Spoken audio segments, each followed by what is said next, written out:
जय हिंद साथियों, आपका स्वागत है हमारे YouTube चैनल पर। आज हम करने वाले हैं दिल्ली पुलिस हेड कांस्टेबल के लिए इंग्लिश का model paper number 7। Model paper number 1 से 6 की प्लेलिस्ट मैंने पहले क्रिएट कर दी है। अगर आपने वो नहीं देखे तो आप हमारे चैनल की प्लेलिस्ट पर जाकर वो देख सकते हैं। तो चलिए वीडियो को शुरू करते हैं। पहला question, Sunil along with Mohan, ये फिल इन द ब्लैंक्स की क्वेश्चन है। Sunil along with Mohan blank space going to market. तो इसमें बताना वर्ब कौन सी आएगी। तो इसका आंसर हो जाएगा इज। आपको याद रखना है, एक कॉन्सेप्ट बताता हूँ आपको। अगर किसी भी सब्जेक्ट के साथ अलॉन्ग विथ आ जाए, दो सब्जेक्ट को अलॉन्ग विथ से जोड़ा जाए तो हमेशा जो वर्ब होती है वो पहले सब्जेक्ट के अनुसार आती है। तो सुनील क्या है, सिंगुलर, इसके हिसाब से वर्ब सिंगुलर आएगी तो इज आ जाएगा। चलिए दूसरा क्वेश्चन करते हैं। This blank space is quite rare in our country. तो इसमें बताना कौन सा आएगा। तो ये नाउन का क्वेश्चन है, इंपॉर्टेंट कॉन्सेप्ट, अगर पढ़ा हुआ तो आप कर दोगे। यहाँ पर देखिए वर्ब आगे क्या दे रखी है, सिंगुलर। तो मतलब पहले जो शब्द आएगा वो सिंगुलर आएगा। तो यहाँ पर देखिए फिनोमिनन, तो बी ऑप्शन में लिखा हुआ है ये सिंगुलर होता है। जिसके अंत में ओवन होता है वो सिंगुलर है। इसका जब ओवन वाले का प्लूरल बनाते हैं तो इसका आगे ए कर देते हैं। जो ए ऑप्शन में दे रखा है वो इसका वो है प्लूरल है, याद रखना। तो वर्ब सिंगुलर दे रखी तो ये भी सिंगुलर आएगा। तो फिनोमिना आएगा। This phenomena is quite rare in our country. चलिए तीसरा क्वेश्चन करते हैं।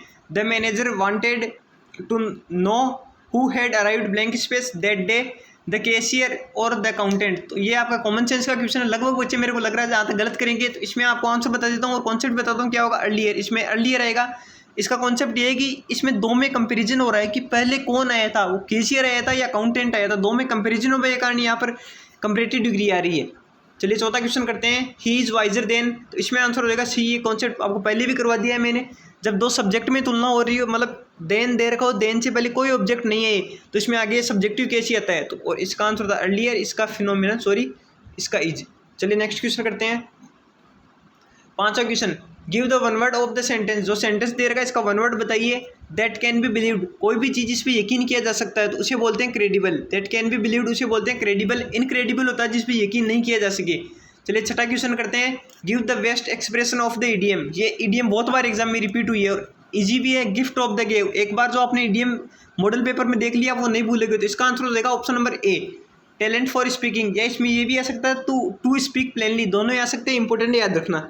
चलिए नेक्स्ट क्वेश्चन करते हैं। सातवां question, the train had departed before the people reaches there. ये सेंटेंस इंप्रूवमेंट की क्वेश्चन है। जो भी अक्सर रेड कलर से लिखा हुआ उसमें आपको इंप्रूवमेंट बताना है। तो इसका आंसर हो जाएगा बी। आपको मैं इसका रीजन बताता हूँ। बिफोर एक ऐसा शब्द है जिसके पहले तो हेड प्लस वर्ब की थर्ड फॉर्म आती है और उसके बाद में वर्ब की सेकंड फॉर्म आती है। इंपॉर्टेंट कॉन्सेप्ट बहुत बार रिपीट होता है एग्जाम में।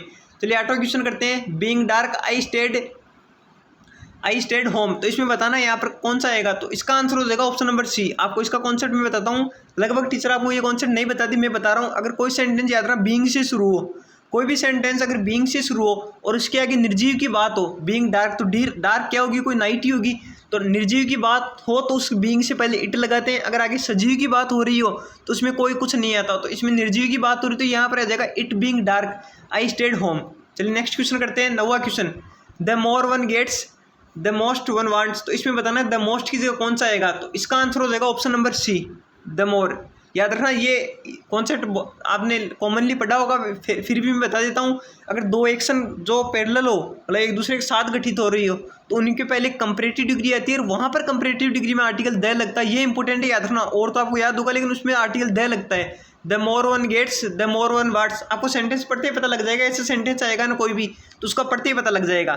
चलिए 10वां क्वेश्चन करते हैं।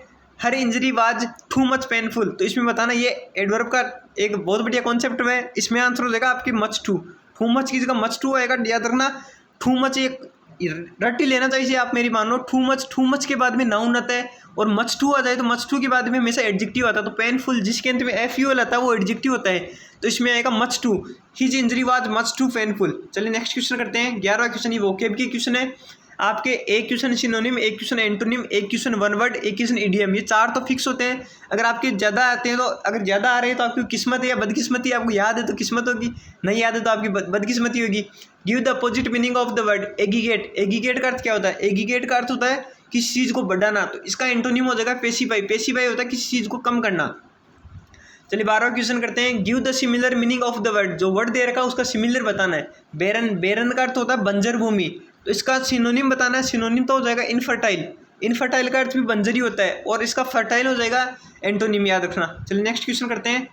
ये 13 से लेकर 16 तक की क्वेश्चन है। ये एरर की क्वेश्चन है।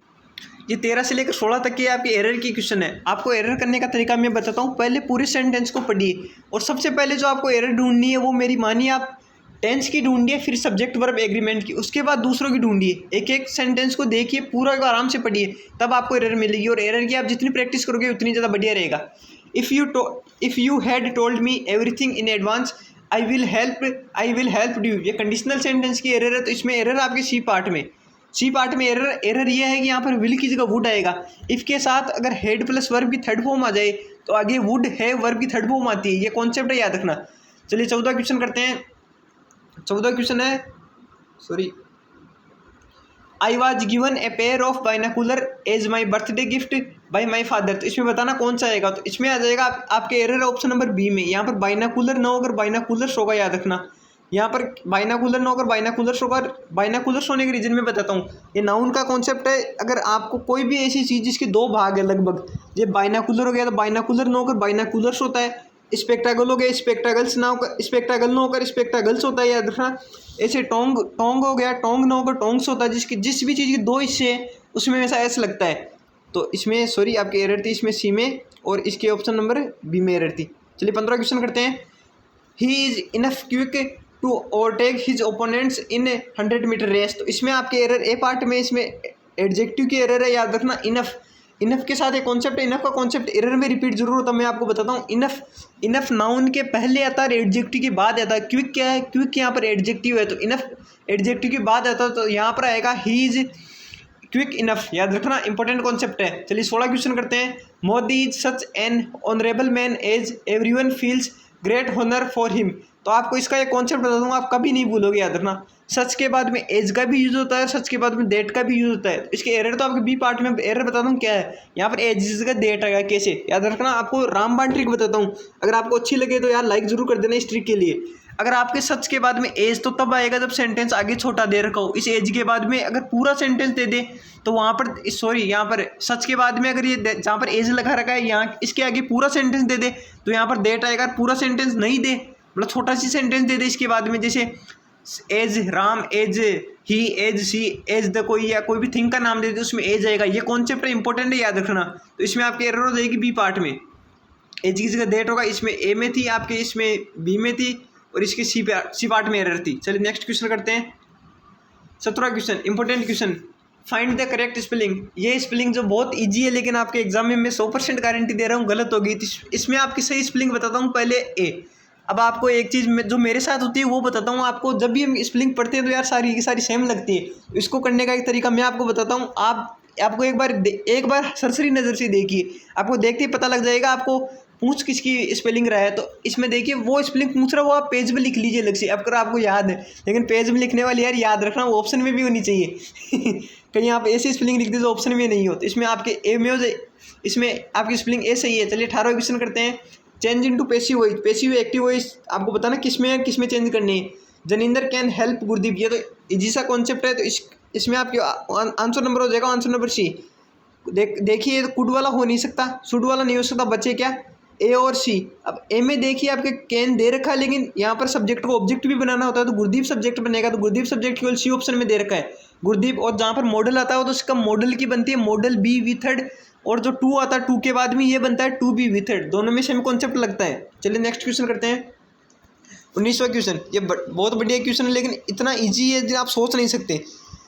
Good bye dear friend see said the petroid, sorry, goodbye dear friend said the petroid we will meet again. तो इसमें देखना आपको कौन सा सही होगा। तो आपको इसका इजी सा तरीका बताता हूँ। विल, यहाँ पर देखिए वी के साथ क्या आना चाहिए, वैसे आई और वी के साथ क्या आता है, सेल आता है। कमेंट बॉक्स में बताना क्या आता है, सेल आता है। लेकिन आई वी के साथ विल का यूज़ हो रहा है, तो इसका मतलब समझे क्या, इसका मतलब ये विल मॉडल के रूप में हो रहा है यूज़। आपको इसमें मुझे तो इसमें कन्फ्यूजन रहता था, मैंने इसी तरीके से याद रखा है। अगर आई और वी के साथ सेल का यूज़ हो रहा है तो मतलब वो टेंस के रूप में, सेल टेंस के रूप में। अगर आई और वी के साथ विल का यूज़ हो रहा है मतलब वो मॉडल के रूप में। तो मॉडल क्या होता है, मॉडल कैन का कुड, विल का वुड होता है। तो वुड देखिए किस ऑप्शन में है, वुड आपकी केवल ऑप्शन नंबर डी में है, तो डी में हो जाएगा। Bidding his friend goodbye the petroid said that they would meet again. तो ये आपका आंसर हो जाएगा। आपको करने का तरीका मैंने दिन पहले ही बताया था। पहले आप तीन ऑप्शन काटिए, चार तो यार टोटली होते हैं, 3 ऑप्शन काटिए जो गलत है, फिर चौथे में पहुंचिए। आप डायरेक्ट किसी आंसर को टिक मत कीजिए, चलिए नेक्स्ट क्वेश्चन करते हैं। 20वां question, important question, give the noun form of the adjective. यहाँ पर एब्स्ट्रैक्ट नाउन पूछ रहा है डीप। डीप का एब्स्ट्रैक्ट नाउन क्या होगा? तो डीप का एब्स्ट्रैक्ट नाउन डेप्थ हो जाएगा। एक क्वेश्चन आपके इस प्रकार का जरूर आता है। चलिए 21वां क्वेश्चन करते हैं, पीक्यूआरएस का क्वेश्चन। अब तो यार मैंने आपको इतने 5-6 वीडियो हो गए, 6 वीडियो में पीक्यूआरएस कराए, उनमें तरीका बताइए। आप केवल एक बार पीक्यूआरएस, तो मैं आपको तरीका बताता हूँ, एक बार पीक्यूआरएस आप सबसे लास्ट में किए कीजिए और पीक्यूआरएस में थोड़ा दिमाग लगाइए। द स्टूडेंट, दो सेंटेंस ढूंढ लीजिए जो कनेक्ट हो रहे हैं बस। द स्टूडेंट्स, अब इसमें देखिए वर्ब ढूंढिए। वर्ब क्या है? क्यू। तो इसमें मतलब ये सेंटेंस शुरू होगा जहाँ तक क्यू से शुरू होगा। तो क्यू से कितने ऑप्शन शुरू है? केवल 2 ऑप्शन। अब क्यू के बाद देखिए क्या आएगा?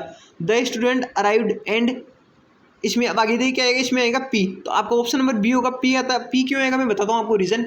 द स्टूडेंट्स अराइव्ड, स्टूडेंट आए एंड टच द, अब क्या टच किया? फिट ऑफ देयर टीचर, उनके जो टीचर थे उनके पैर टच किए विथ रिवरेंस। तो इसमें आंसर, आपका आंसर नंबर हो जाएगा बी ऑप्शन। याद रखना पीक्यूआरएस करने का यही तरीका, बस थोड़ा सा मन लगाइए। पीक्यूआरएस अभी बहुत ज़्यादा हार्ड नहीं आएगा।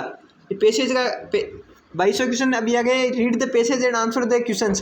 तो पैसेज करने का तरीका मैंने बताया था। पहले आप क्वेश्चन पढ़िए, क्वेश्चन पढ़ने के बाद उसके ऑप्शन पढ़िए, 2-3 बार पढ़िए। ऐसे 2-3 बार पढ़ने के बाद पैसेज को पढ़िए 2 बार, फिर आप आंसर दीजिए। पैसेज बहुत ज़्यादा हार्ड नहीं आता आपके, तो मैं इसके आंसर बता देता हूँ। अगर आपको समझाने में लग गया तो यार वीडियो बहुत बड़ा हो जाएगा।